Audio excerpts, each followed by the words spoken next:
ഇപ്പോൾ വഖഫുമായി ബന്ധപ്പെട്ട് കാര്യം കൂടി ചോദിച്ചിട്ട് നമുക്ക് അവസാനിപ്പിക്കും. വഖഫ് ക്രൈസ്തവ സമുദായം തെറ്റിദ്ധരിക്കപ്പെട്ടു കേന്ദ്ര സർക്കാരിൻ്റെ നിലപാടിൽ എന്ന് തോന്നുന്നുണ്ടോ? തെറ്റിദ്ധരിക്കപ്പെട്ടതാണോ, അവർ സ്വയം തെറ്റിദ്ധരിക്കാൻ സന്നദ്ധരായതാണോ എനിക്കറിഞ്ഞുകൂടാ.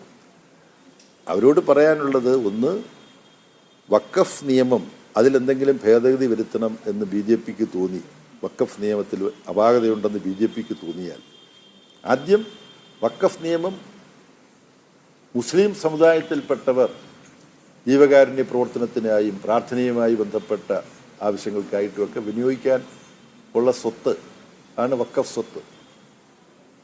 അതുമായി ബന്ധപ്പെട്ട നിയമത്തിൽ മാറ്റം വരണമെങ്കിൽ ആ സമുദായത്തിൽ, മുസ്ലിം സമുദായത്തിൽപ്പെട്ട ജനപ്രതിനിധികളുമായി സാമുദായിക നേതാക്കന്മാരുമായി സംസാരിച്ച് നമുക്കിതിനെ ഒന്ന്, ഞങ്ങളതായി കാണുന്ന ഇന്ന അപാകതയുണ്ട്, ഇതൊക്കെ മാറ്റി നമുക്കിതിനെ ഒന്ന് നേരെയാക്കാമെന്ന് പറഞ്ഞ് അവരെ വിശ്വാസത്തിലെടുത്തുകൊണ്ട് അവരെ ബോധ്യപ്പെടുത്തി ചെയ്യേണ്ട കാര്യമാണ്.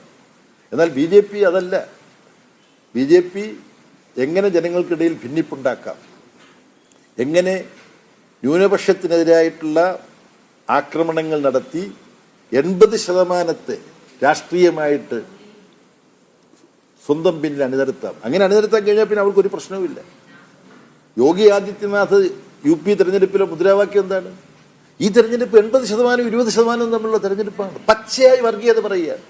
ആ പച്ചയായി വർഗീയത പറയുന്ന സംഘപരിവാറിൻ്റെ, RSSൻ്റെ, BJPയുടെ പദ്ധതിയാണ് ഈ വഖഫ് നിയമം എന്ന് മനസ്സിലാക്കാൻ നമ്മുടെ കാത്തലിക് ബിഷപ്സ് കൗൺസിലിന് കഴിയാത്തതാണോ? അതോ ഈ നിയമം വന്നു കഴിഞ്ഞാൽ മുനമ്പം പ്രശ്നമെല്ലാം ഈ ബിഷപ്പുമാർ ഇച്ഛിക്കുന്ന, താല്പര്യമെടുക്കുന്ന തരത്തിൽ പരിഹരിക്കപ്പെടുമെന്നുള്ള അബദ്ധധാരണ അവർക്കുണ്ടായതുകൊണ്ടാണോ എന്നെനിക്ക് അറിഞ്ഞുകൂടാ. തിരുത്തണോ അവരെ സംബന്ധിച്ചിടത്തോളം അവരിതിനെക്കുറിച്ചെല്ലാം ആലോചിക്കുമെന്ന് ഞാൻ പ്രതീക്ഷിക്കുകയാണ്.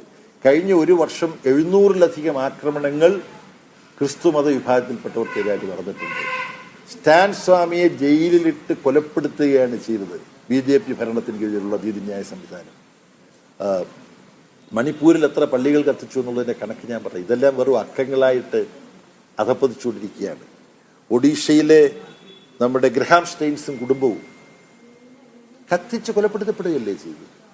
അപ്പോൾ എനിക്ക് ബഹുമാനരായ